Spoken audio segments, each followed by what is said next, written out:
Olá, sejam bem-vindos à nossa oitava aula do curso Aprenda JavaScript. Nessa aula vamos ver sobre funções anônimas, já vimos, mas vamos rever, e funções setas, ou, como é dito em inglês, arrow functions. O que são funções anônimas? Funções anônimas são aquelas funções que não possuem um identificador. Então nós temos aqui um exemplo, function, note que não tem nenhum identificador, e aí já vem direto os argumentos, os parâmetros x, y. É claro que essa função é atribuída a uma variável, porque se ela não fosse atribuída a uma variável, não teríamos como invocá-la. Então, note que isso facilita um pouco a nossa vida, porque não precisamos dar um nome à função, porém, nesse caso aqui não facilita tanto. Vai facilitar mais a partir do próximo slide, que é, algumas vezes, nós queremos passar funções como argumentos para outras funções. Então, exemplo simples, função executa, ela espera uma função como argumento. Então, a gente poderia aqui declarar uma outra função, let, soma, que nem fizemos na última aula, mas não precisa. Nós podemos invocar a função executa e aqui passar explicitamente uma função. E aí, podemos passar uma função anônima. Não tem necessidade de dar nome para essa função, já que nós não vamos invocá-la em nenhum momento. Ela vai ser utilizada apenas como argumento dessa outra função executa. Então, facilita um pouco a nossa vida, porque eu não preciso nomear. Mas vai facilitar mais ainda quando vermos funções seta ou arrow functions, que é uma forma mais concisa de escrever funções. Como escrevemos funções seta? Bom, primeiro não precisamos utilizar a palavra-chave function, não tem function aqui.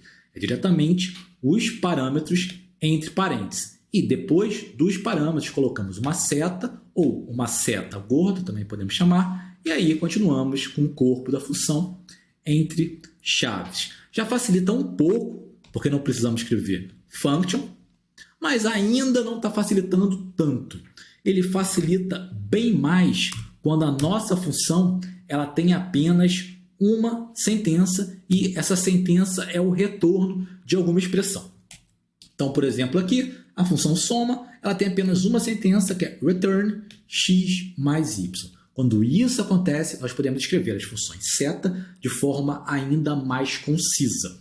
Utilizando aqui, temos os parâmetros, a seta gorda, e note que nós não precisamos colocar, abrir e fechar chaves, e não precisamos escrever a palavra-chave return. Aqui não está escrito explicitamente return, porém, esse valor aqui, essa expressão, é o retorno dessa função. Isso tem que ficar bem claro, não está escrito return, mas implicitamente existe um return aqui. Então, essa função está retornando x mais y.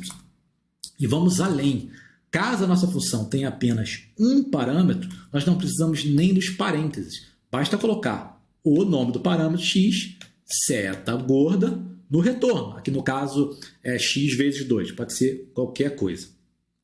Então, bom, isso já nos facilita a nossa vida de escrever as funções de forma muito mais concisa. E vamos notar aqui um exemplo, aquele mesmo exemplo. Nós utilizamos, temos aqui a função executa, ele espera uma função, podemos passar aqui uma função anônima, function, x, y, porém veja que usando funções seta, eu posso escrever isso de forma muito concisa. Executa, espera uma função, qual é a função? Essa função que tem dois parâmetros, x e y, retorna x mais y. Então, o que escreveríamos? 3 linhas, né? 3 linhas com exagero, porque estou separando aqui, mas podemos escrever numa linha só, bem fácil. E isso vem uma pergunta. Existe alguma diferença entre utilizar funções usuais e funções setas? Eu posso utilizar como eu quiser, sim ou não? Bom, a resposta é sim. Existem sim diferenças. Não são muitas, mas existem.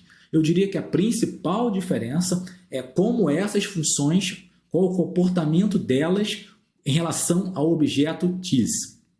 Nós vamos ver sobre esse objeto tease e aí eu vou mostrar como é diferente o comportamento dessas funções.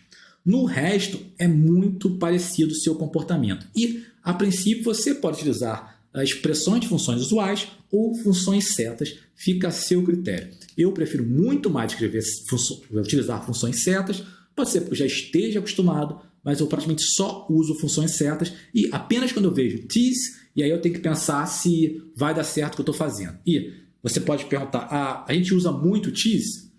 Depende. Atualmente nem tanto, mas até pouco tempo atrás, quando a gente trabalhava com React e a gente tinha que utilizar componentes tipo classe, nós precisávamos usar funções tease. E aí lá dentro tinha um comportamento diferente, então precisávamos ter um pouco de cuidado.